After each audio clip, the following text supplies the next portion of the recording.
마태복음 22장 23절부터 33절까지입니다. 마태복음 22장 23절부터 33절까지의 말씀입니다. 자, 우리 다 함께 한 목소리로 봉독합니다. 부활이 없다 하는 사두개인들이 그날 예수께 와서 물어 이르되 선생님이여, 모세가 일렀으되 사람이 만일 자식이 없이 죽으면 그 동생이 그 아내에게 장가들어 형을 위하여 상속자를 세울지니라 하였나이다. 우리 중에 7형제가 있었는데 마디가 장가들었다가 죽어 상속자가 없으므로 그 아내를 그 동생에게 물려주고 그 둘째와 셋째로 7째까지 그렇게 하다가 최후에 그 여자도 죽었나이다. 그런즉 그들이 다 그를 취하였으니 부활 때에 7 중에 누구의 아내가 되리이까? 예수께서 대답하여 이르시되 너희가 성경도 하나님의 능력도 알지 못하는 고로 오해하였도다. 부활의 때에는 장가도 아니가고 시집도 아니가고 하늘에 있는 천사들과 같으니라. 죽은 자의 부활을 논할진대 하나님이 너희에게 말씀하신 바 나는 아브라함의 하나님이요 이삭의 하나님이요 야곱의 하나님이로라 하신 것을 읽어보지 못하였느냐? 하나님은 죽은 자의 하나님이 아니요 살아있는 자의 하나님이시니라 하시니 무리가 듣고 그의 가르치심에 놀라더라. 아멘. 말씀을 가지고 너희가 성경도 하나님의 능력도 모르는도다. 오늘 본문 말씀에서 발췌를 해서 그것을 이제 제목으로 잡았습니다. 너희가 성경도 모르고 하나님의 능력도 알지 못하는도다. 오늘 본문 말씀 바로 직전에 얘기를부터 먼저를 꺼내면 바리새인들 그리고 사두개인들, 쉽게 말하면 신학자들이 자기들의 자신 있어하는 전문 분야, 신학 분야에서 예수님을 이제 걸어 넘어뜨리려고 하죠. 그래서 오늘 본문 말씀 바로 직전에 보면 이제 세금 문제를 가지고 나옵니다. 바리새인들이 가이사에게 세금을 바치는 것이 옳으니까라는 질문을 들고 오죠. 이게 절묘한 질문입니다. 뭐를 대답해도 예수님을 올무에 넘어뜨릴 수가 있죠. 세금을 바쳐라 하면은 유대인들을 적으로 돌릴 것이고 세금을 바치지 마라 하면은 로마 정부를 적으로 돌리게 되면서 뭘 대답해도 사실은 올무에 걸리게 됩니다. 이때 예수님께서는 바리새인들에게 동전을 가져오라고 시키십니다. 동전을 가져와라. 그래서 이 동전에 새겨져 있는 형상이 누구의 형상이냐? 가이사의 형상입니다. 그렇다면 가이사의 것은 가이사에게로, 하나님의 것은 하나님에게로 바쳐라. 마치 이 신학 논쟁은 예수님께서 놀라운 지혜로 절묘하게 빠져나갔다는 것을 우리에게 보여주는데, 예수님께서 이 말씀에서 정말 하고 싶은 말씀은 뭐냐면 이 동전에 새겨진 형상이 누구냐라고 질문을 했다는 거죠. 가이사의 형상입니다. 그러면 가이사에게로 바쳐라. 예수님께서 정말 하고 싶은 말은 이거죠.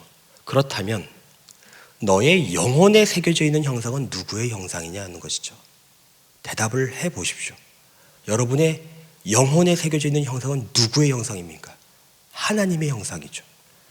하나님의 것은 하나님에게로, 여러분의 삶을 하나님께 바치라는 것입니다.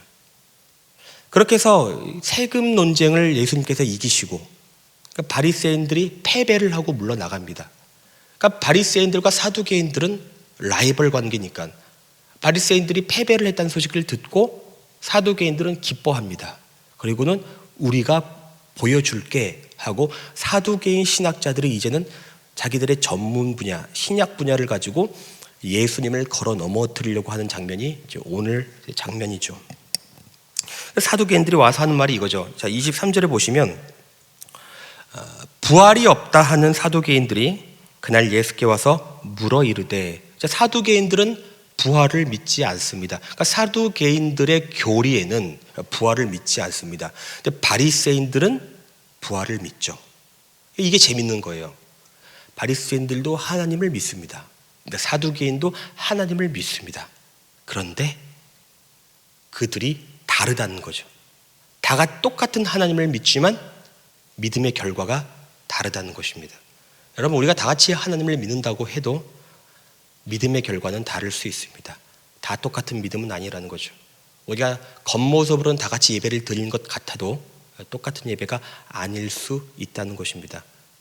그래서 사두개인들은 자기들의 교리에서 이제 부활은 없다, 이 교리를 주장하고 근거하기 위해서 이제 오늘 신명기 25장의 말씀을 가져와서 공격을 합니다. 신명기 25장 5절과 6절의 말씀은 이거예요.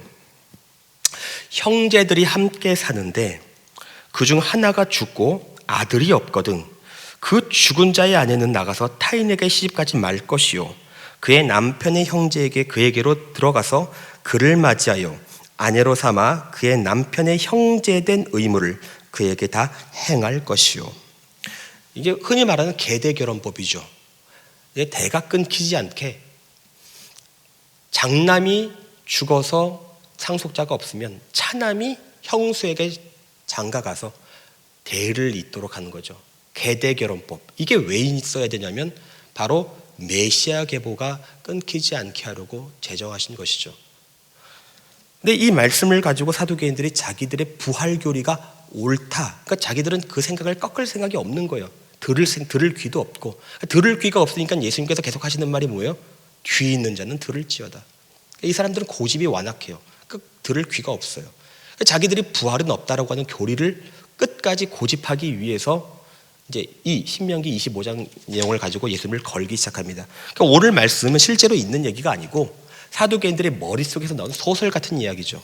7형제가 있는데 마지가 장가들었다가 상속자가 없어 죽었더니 둘째가 형수랑 결혼해서 또 상속자가 없이 죽고 그렇게 7째까지 그렇게 했다는 거죠. 그러면 부활의 때 이 여자는 누구의 아내가 되리까?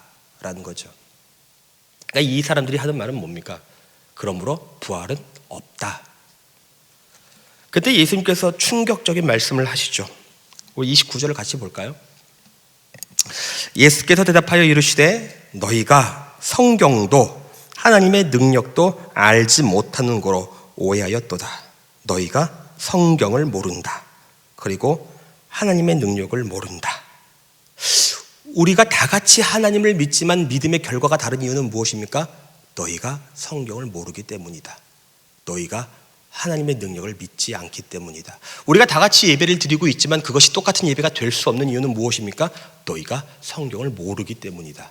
너희가 하나님의 능력을 믿지 않기 때문이다. 그것이죠. 사두개인들은 첫 번째로 성경을 몰랐습니다. 사두개인들은 성경 전체를 정경으로 인정을 하지 않습니다. 사두개인들은 모세오경이 창세기, 출애굽기, 레위기, 민수기, 신명기 모세오경만을 성경으로 인정합니다. 그래서 이 사람들은 하는 말버릇이 뭐냐면 성경이 일러스되라고 말하지 않아요. 이 사람들의 말버릇은 모세오경만, 그 사람들에게는 모세가 중요하기 때문에 말버릇처럼 하는 말이 모세가 일러스되라고 얘기를 하죠. 그래서 그들이 인정하는 성경, 즉 모세오경에 보면 무슨 내용이 나오냐면 하나님께서 사람들에게 지상 명령을 하시죠. 생육해라, 번성해라, 땅에 충만해라, 땅을 정복하라. 그리고 이것을 이루기 위해서 한 가지 선물로서 제도를 주시는데 그게 결혼제도죠. 그래서 땅과 묶여있는 제도가 바로 결혼제도예요. 땅이 존재하는 동안에만 존재할 수 있는 제도가 결혼제도죠. 땅이 사라지면 결혼제도도 사라지는 거예요. 같이 묶여있기 때문에. 부활이라는 것은 무엇입니까? 땅이 사라지고 새하늘과 새 땅, 이 땅의 지상명령이 함께 사라지면서 천국에서의 삶이 천국에서의 삶이지 않겠습니까? 그러니까 땅이 사라지니까 천국에서는 뭐가 없습니까? 결혼제도가 사라지는 거죠. 그래서 예수님께서 30절에 뭐라고 얘기하면 이렇게 얘기하시죠. 30절에 보면 부활의 때에는 장가도 아니 가고 시집도 아니 가고 하늘에 있는 천사들과 같으니라. 이 땅이 끝났기 때문에 천국에서는 땅이 끝남으로 결혼제도도 함께 끝났기 때문에 시집도 없고 장가도 없다라는 거죠. 이제 이 사두개인들은 부활이 없다는 자기들의 교리를 어떻게든 지켜내기 위해서 말씀을, 성경을 왜곡하고 날조하고 있는 거죠. 이게 교리에 묶여 사는 사람들의 인생의 불행입니다. 교리에 묶여 사는 사람들이 있지요. 우리가 성경을 100번 읽으면 뭐 하겠습니까? 우리가 신학교를 들어가고 THM을 공부하고 PhD를 공부해서 박사학위를 따면 뭐 하냐 이거예요. 우리가 성경에서 말씀하고 있는 참된 내용을 알지 못한다면 그것이 다 무슨 소용이냐는 거죠. 여러분 이단을 보시면 아주 명확합니다. 이단들을 보면 사두개인들과 흡사한 장면들이 많이 나오죠. 이단들을 보면 굉장히 성경을 열심히 공부하고 전문가처럼 보이는데 자세히 들여다보면 방법이 사두개인들이랑 똑같아요. 자기들이 만든 교리를 지켜내기 위해, 주장하기 위해서 신약과 구약을 짜맞춥니다. 그래 놓고는 그 자기들이 만든 교리와 그 근거 구절들을 달달달달달 외웁니다. 그리고는 그것만 고집하는 거예요. 그러니까 성경을 전체적으로 보는 것이 아니라 자기가 보고 싶은 성경만 보는 것이죠.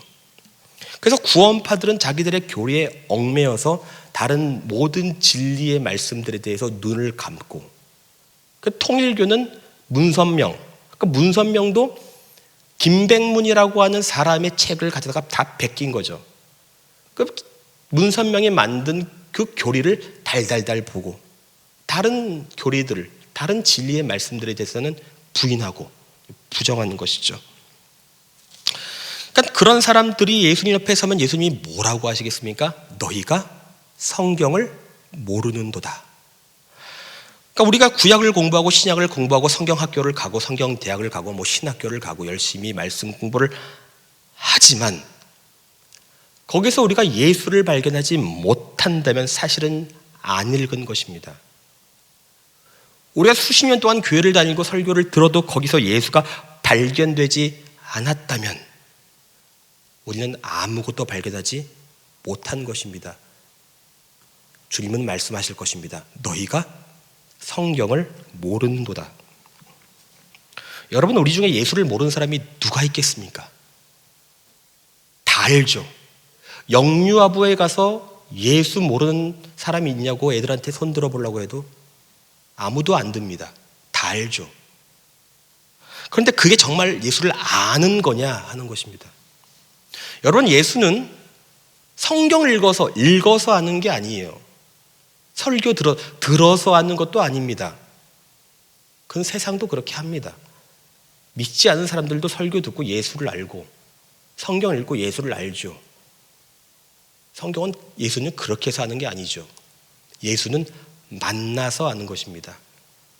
예수를 만나면 무슨 일이 벌어집니까? 예수를 만나면 예수의 영광이 보입니다. 그 영광의 빛이 어두컴컴한 내 영혼, 내 마음 가운데 임합니다.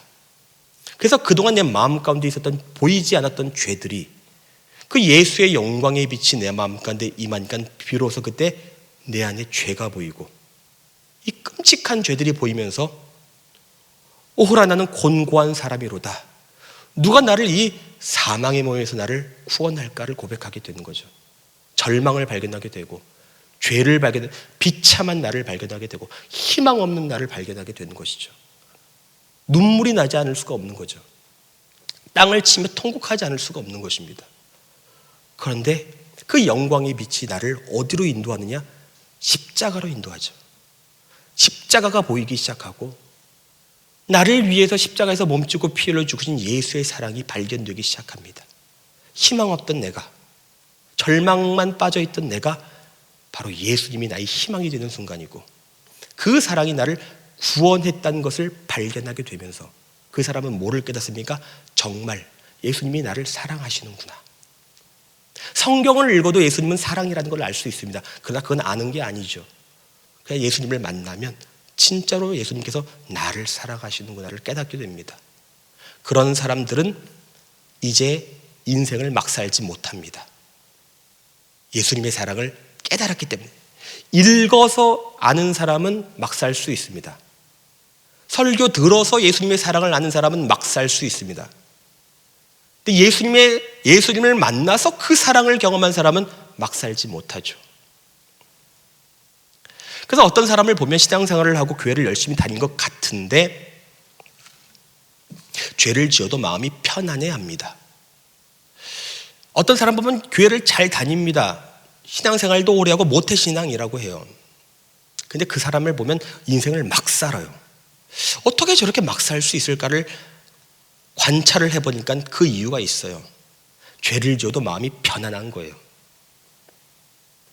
그러니까 죄를 지어도 마음이 편안한데 언제 마음이 불편해지냐 하면 사람한테 들키면 불편해하고 사람한테 들키면 양심의 가책을 느껴서 그때 회개를 해요. 근데 예수 만난 게 아니죠. 정말로 예수를 만난 사람은 그 사람은 사람한테 들켰기 때문에 양심의 가책을 느끼는 사람은 신앙생활을 지금 누구 앞에서 하고 있는 것입니까? 사람 앞에서 하고 있는 거죠. 정말로 예수를 만난 사람은 예수 앞에서 신앙생활을 하기 때문에 죄를 지으면 사람에게 들켰기 때문이 아니라 죄를 바로 짓는 그 순간부터 죄책감을 느끼고 회개를 하게 되는 것이죠.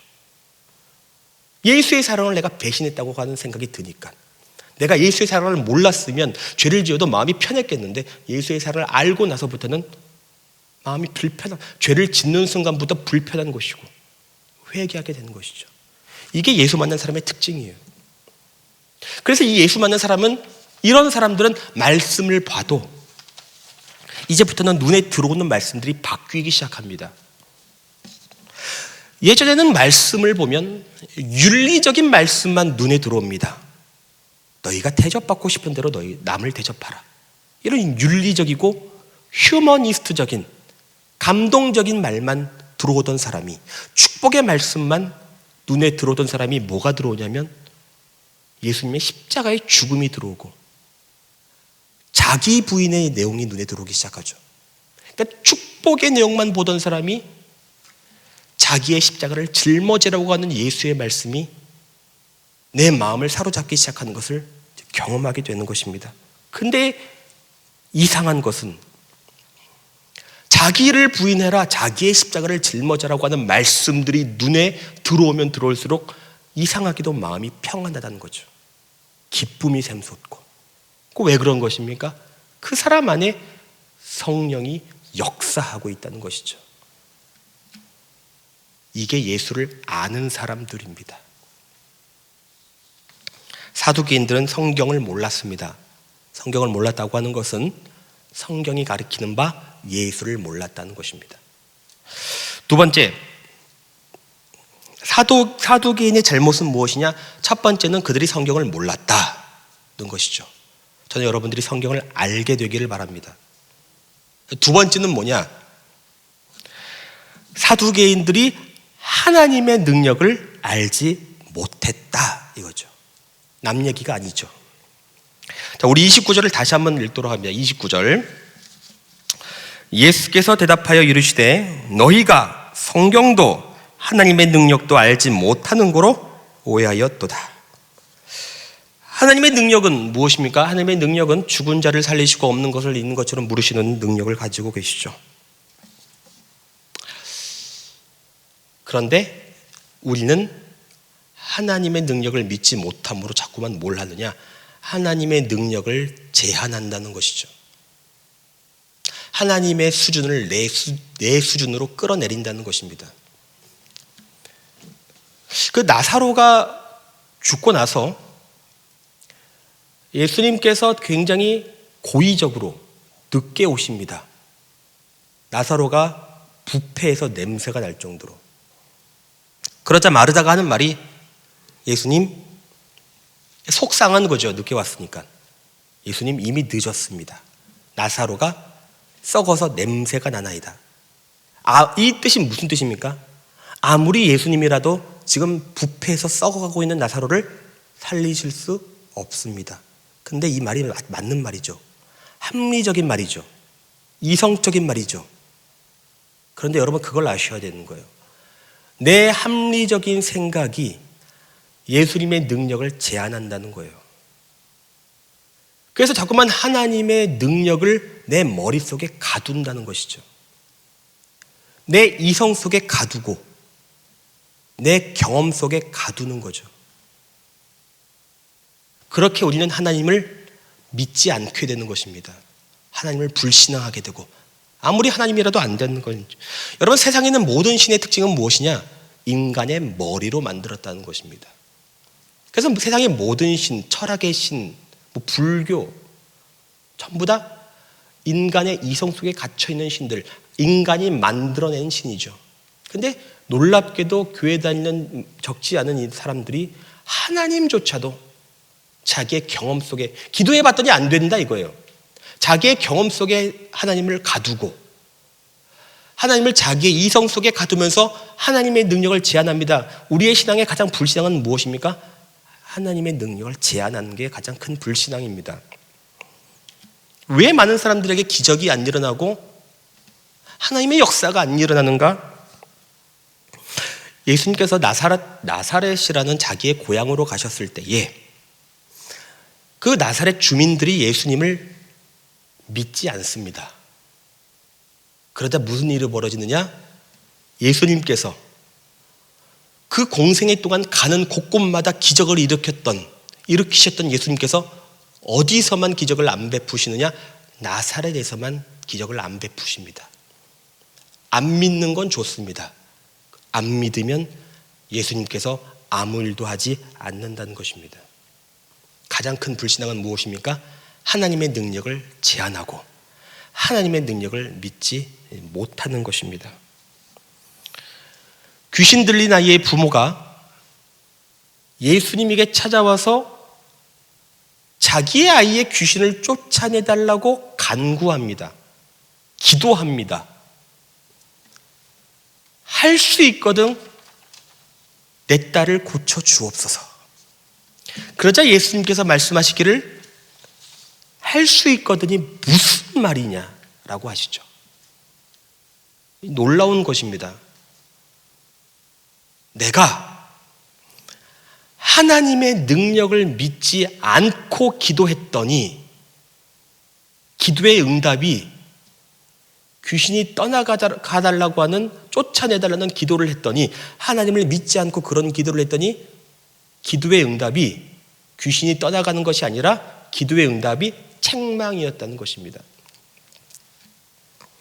여러분, 우리가 하나님의 능력을 제한하고 하나님의 능력을 믿지 못하고 기도하면 그 기도의 응답은 무엇이냐?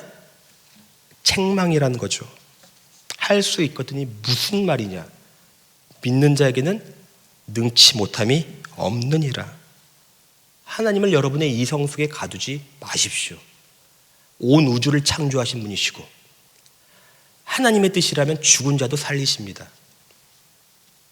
그러자 이 여자가 하는 말이 뭐냐면, 주여 나의 믿음 없는 것을 불쌍히 여겨 주옵소서라고 하죠. 여러분, 이 기도를 본받아야 됩니다. 아주 좋은 기도죠. 이 여자가 주여 내가 믿나이다라고 고백했더니 실상은 자기의 내면을 정직하게 보니까 안 믿어지는 것을 발견하는 거죠. 입술로는 믿나이다를 했는데 실상은 나의 내면 깊은 마음을 보니까, 정직하게 보니까 안 믿어지는 것을 발견하고 이런 기도를 하는 것입니다. 주여 내가 믿음 없는 것을 불쌍히 여기시고 나의 믿음 없는 것을 도와주옵소서. 여러분, 이 기도를 배우십시오. 어린아이처럼 하나님께 구하십시오. 그리고 정직하게 여러분의 내면을 보십시오. 정말 믿고 있는가? 믿어지고 있는가? 안 믿어진다면, 어떤 사람 보면 그래요. 난 믿음 없어 그래요. 나 믿음 없어. 여러분 믿음 없는 거 다 압니다. 그건 자랑이 아니에요. 근데 자꾸만 난 믿음 없어 하면서 자기가 믿음 없는 것을 고집해요. 내 스스로 보니까 여인은 그렇습니다. 나의 믿음 없는 것을 고집하지 않고, 주여 나의 믿음 없는 것을 불쌍히 여겨 주옵시고 도와주옵소서. 주님께서 그 기도에 반응하시고 그 여자의 기도에 응답해 주셨다는 것입니다. 저는 여러분들이 변하길 바랍니다. 부활을 못 믿던 사람들이 부활을 믿게 되기를 바라고, 하나님의 능력을 제한했던 사람. 기독교의 특징은 자유함입니다. 진리가 너희를 자유케 하리라. 근데 자꾸만 하나님의 능력을 가둡니다. 내 이성 안에 내 믿음이 묶여 있고 내 믿음이 자꾸만 내 경험 속에 가두면서 자유함과는 거리가 먼 신앙생활을 합니다. 하나님의 능력을 제한하는 사람들이 하나님의 전적인 능력을 신뢰하는 사람들이 되기를 바라고, 하나님을 자꾸만 내 수준으로 끌어내렸던 사람이